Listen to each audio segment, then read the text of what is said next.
que se aprende na dor. Esta é a reflexão que me proponho fazer neste momento. Eu queria ler o texto de 2 Crônicas, capítulo 16, versículo 12.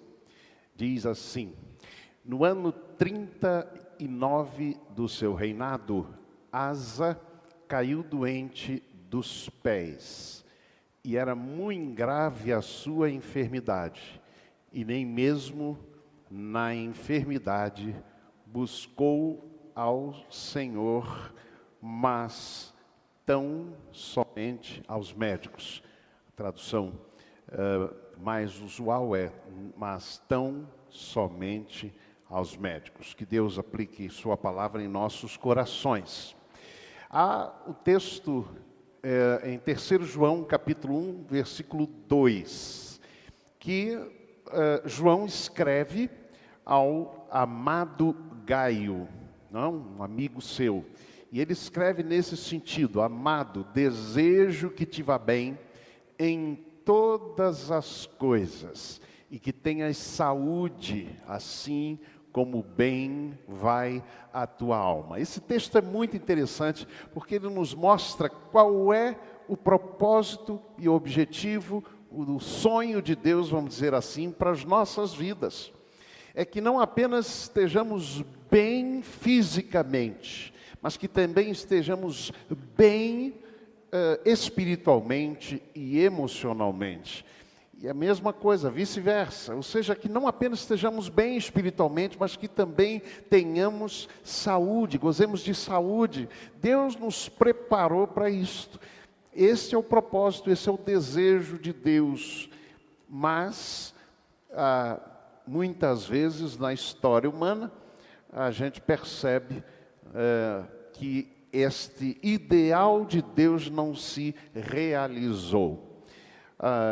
Quando a Bíblia fala sobre a criação do homem, a Bíblia diz que Deus criou o homem perfeito. E perfeito ali tem o sentido de também não sofreria esses impactos, não é? Isto antes da queda. Mas a queda trouxe ao homem esta experiência. Por exemplo, quando a gente lê ali no livro de Gênesis, quando Deus diz ao homem: olha, de todas as árvores vocês podem comer, mas desta árvore, a árvore do conhecimento do bem e do mal, vocês não devem comer, porque no dia em que dela comerdes, certamente morrerás. A expressão hebraica é muito interessante. Seria mais ou menos assim a tradução: porque morrendo, morrerás. Morrendo, morrerás. Isto dá a ideia de certamente morrerás. Então, o propósito de Deus, o sonho de Deus, muitas vezes não foi realizado, não é realizado em nossas vidas. E nós precisamos entender um pouquinho sobre esta experiência dolorosa que atinge todos nós e todo ser humano. E eu queria pensar com vocês em 3 aspectos. O primeiro deles é este: a doença é parte das aflições do tempo presente. Uso aqui a expressão do apóstolo Paulo em Romanos capítulo 8, verso 18, onde ele diz: porque para mim tenho por certo que as aflições do tempo presente não vão se comparar com a glória que há de ser revelada na eternidade. Ou seja, Paulo menciona que o tempo presente tem as suas aflições. É uma realidade.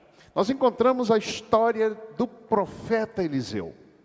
Em 2 Reis 13:14, a Bíblia diz assim: estando Eliseu padecendo da enfermidade de que havia de morrer, Jeoás, rei de Israel, desceu a visitá-lo, chorou sobre ele e disse: meu pai, carros de Israel e seus cavalheiros. Esta última expressão se refere àquele momento quando Elias passa o ministério para Eliseu.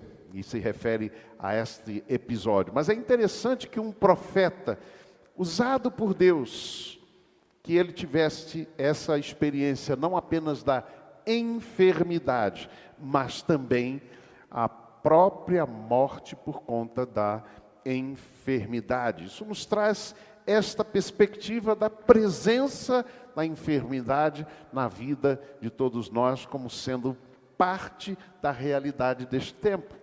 Paulo, quando escreve a Timóteo, por exemplo, ele diz que ele deveria não apenas tomar água, mas até um pouco de vinho por causa do estômago. Diz em 1 Timóteo 5,23, por causa do teu estômago e das tuas frequentes enfermidades. Vejam bem, Timóteo tinha experiência de frequentes enfermidades.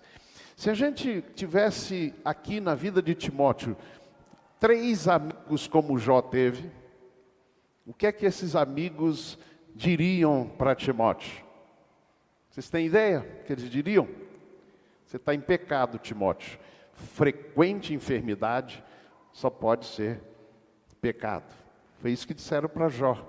O sofrimento de Jó, de toda a sua luta, os seus amigos estavam sempre procurando que teria alguma razão aí. Mas esse texto nos mostra que isto faz parte da nossa experiência de vida. Qual é o ensino bíblico para nós então? Se isto é aflição do tempo presente, cuidemos bem da saúde. Não é? Façamos exercícios, comamos alimentos saudáveis, cuidemos do nosso corpo. A Bíblia diz que o corpo é templo do Espírito Santo de Deus. Eu tinha uma amiga que estava muito obesa, não é? E lá no Espírito Santo, foi nossa madrinha de casamento, e um dia ela me contou que ela estava assim, muito obesa mesmo, e com uma série de dificuldades. E ela procurou um médico crente. E o médico crente disse para ela assim: você não está cuidando bem do templo do Espírito Santo. E ela naquele momento tomou essa consciência de que nem ela pertencia a si mesma, já pertencia ao Senhor e ela tinha que cuidar bem. Então, se a enfermidade, se a doença faz parte da realidade deste tempo presente, o que nós devemos fazer? É prevenir, é tomar cuidado, é se alimentar bem, é cuidar bem do templo do Espírito Santo de Deus. Segundo aspecto que eu ressalto para vocês, é que doença pode ser consequência de más escolhas. A Bíblia conta a história de Jeorão, rei de Judá. Está em 2 Crônicas 21, 18 a 20. Preste atenção nesse texto. Depois de tudo isso, o Senhor o feriu. O Senhor o feriu nas suas entranhas, com enfermidade incurável. E aumentando esta dia após dia, ao cabo de 2 anos, saíram-lhe as entranhas por causa da enfermidade. E morreu com terríveis agonias. O seu povo não lhe queimou aromas como se fez aos seus pais. Era ele da idade de 32 anos, quando começou a reinar. Reinou 8 anos em Jerusalém. E olha o que diz a Bíblia sobre este rei. E se foi sem deixar de si saudades. E se foi sem deixar de si saudades. Que coisa triste. Imaginem isto escrito ali no túmulo dele. Este se foi sem deixar saudade. Sabe por quê? Porque ele fez o que era mal aos olhos do Senhor. Agora, esse trecho nos traz uma grande pergunta por conta da expressão o Senhor o feriu. Você já pensou em alguma vez, quando sabe da notícia de alguém que talvez não goste muito de você, ou você não goste muito dessa pessoa, e aí você ouve que essa pessoa ficou doente, você já disse, é Deus castigando. Já pensou alguma vez sobre isso? Talvez sim, talvez não. O que isso quer dizer? Eu aprendo com Romanos, capítulo 1, no verso 1, versos 24, 26, 28, que muitas vezes Deus exerce a sua disciplina sobre a humanidade, abandonando. Veja o verso 24. Por isso, Deus os entregou. Verso 26 repete essa expressão. Por causa disso, os entregou Deus. Verso 28. E por haverem desprezado o conhecimento de Deus, o próprio Deus os entregou. O que eu aprendo com esse desafio, digamos assim, para a nossa compreensão, é que entregar significa entregar nas mãos de outro. Esse é o significado da palavra. E que a expressão, muitas vezes, Deus feriu, como está aqui no caso de Georão, pode também ser entendida como a entrega de alguém por Deus à esfera e ao poder da enfermidade. Esta muitas vezes é a situação. Ou seja, quando eu faço o que não agrada aos olhos do Senhor, sou eu que me afasto da esfera da proteção de Deus. Pensem como um guarda-chuva. Então não é Deus que te afastou, fui eu que me afastei. E ao me afastar, eu posso sair da esfera da proteção de Deus.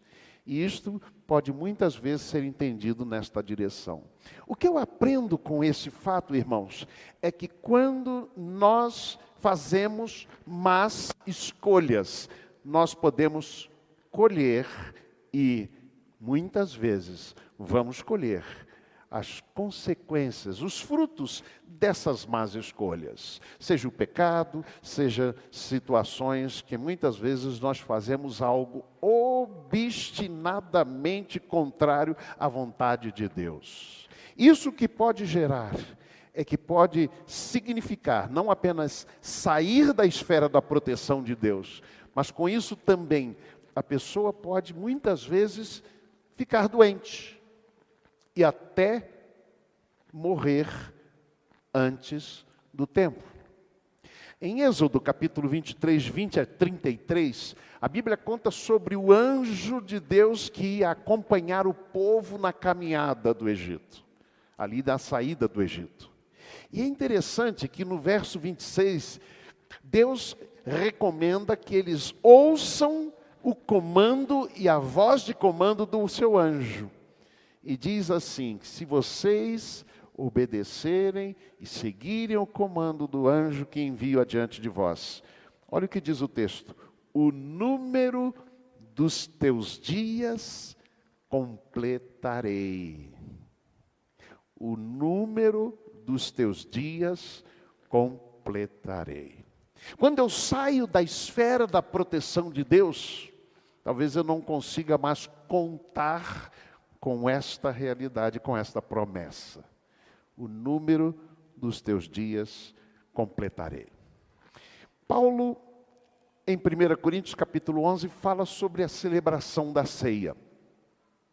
E a igreja de Corinto estava brigando uns com os outros. Havia disputa de dons. Quem é mais importante dentro da igreja? Havia o esquecimento uns dos outros naquela celebração que era chamado ágape, palavra amor. Ao invés de amor, sabe o que está acontecendo? Alguns comiam demais, outros comiam de menos. Alguns se empanturravam de alimentos, outros chegavam a passar necessidade. Paulo então diz o seguinte, que ao celebrar a ceia, eles deviam examinar cada um a si mesmo. E ele diz, pois quem come e bebe, sem discernir o corpo de Cristo, come e bebe juízo para si. Eis a razão porque há entre vós muitos fracos e doentes, e não poucos que dormem.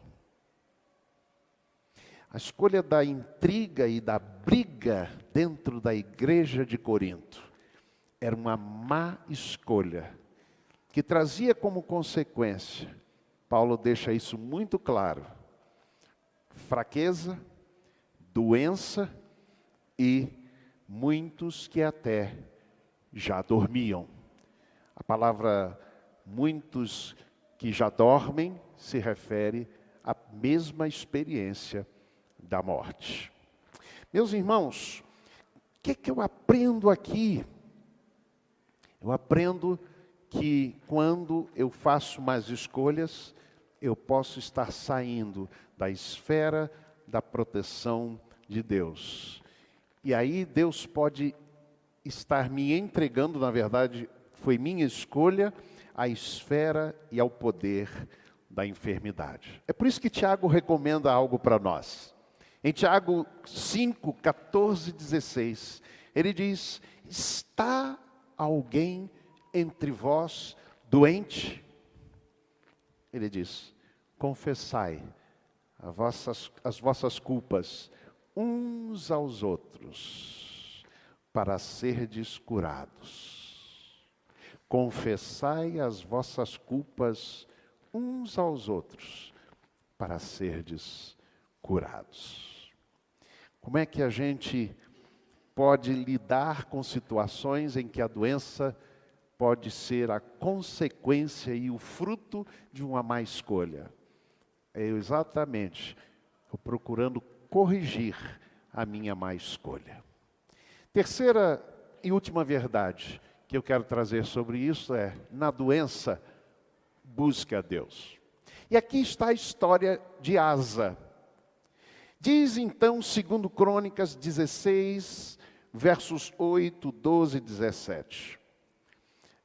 No ano 39 do seu reinado, Asa caiu doente dos pés, e era muito grave a sua enfermidade, e nem mesmo na enfermidade buscou ao Senhor, mas tão somente aos médicos.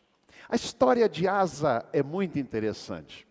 Ele reinou poucos anos, mas sabe o que a Bíblia diz deste homem? A Bíblia diz, verso 17: contudo, o coração de Asa foi perfeito em todos os seus dias. Asa, de fato, era alguém que procurou reinar e agradar a Deus. E aí vem a grande pergunta: mas o que esse texto nos diz? Quando diz que ele ficou doente, não foi castigo de Deus, não foi possivelmente consequência de más escolhas, mas talvez se insere dentro daquele contexto que vimos há pouco, no primeiro item, quando é uma realidade da nossa vida. Asa morreu da sua enfermidade. Mas não há no texto nenhuma indicação que possa demonstrar este afastamento de Deus. Apenas o comentário de que ele procurou tão somente os médicos. Ele, ao invés de buscar em primeiro lugar a Deus na sua situação, ele apenas buscou a solução dos médicos. O texto, obviamente, não está nos ensinando que a gente não deve procurar os médicos. O texto não está ensinando que procurar médico é não ter fé. Não é isso. O que o texto insiste em dizer é: mas nem mesmo na sua enfermidade, ele buscou ao Senhor, mas tão somente aos médicos. O que isso nos ensina? Na doença, busque a Deus. Em primeiro lugar, eu gosto da expressão de Paulo a Timóteo quando ele diz: antes de tudo, que se façam orações, antes de qualquer outra coisa, coloque-se diante do altar do Senhor. E depois procure o médico. Esses médicos poderão ser orientados e guiados pelo Senhor. Mas não esqueça, antes de tudo, busque a Deus. Doença é parte das aflições do tempo presente. Cuidemos bem da saúde. A doença pode ser fruto de más escolhas. Procuremos corrigir os nossos caminhos, confessando uns aos outros as nossas culpas. A doença pode ser, nessa experiência, uma ou outra, mas na doença, busque antes de tudo ao Senhor. E que Ele, portanto, nos abençoe. Amém.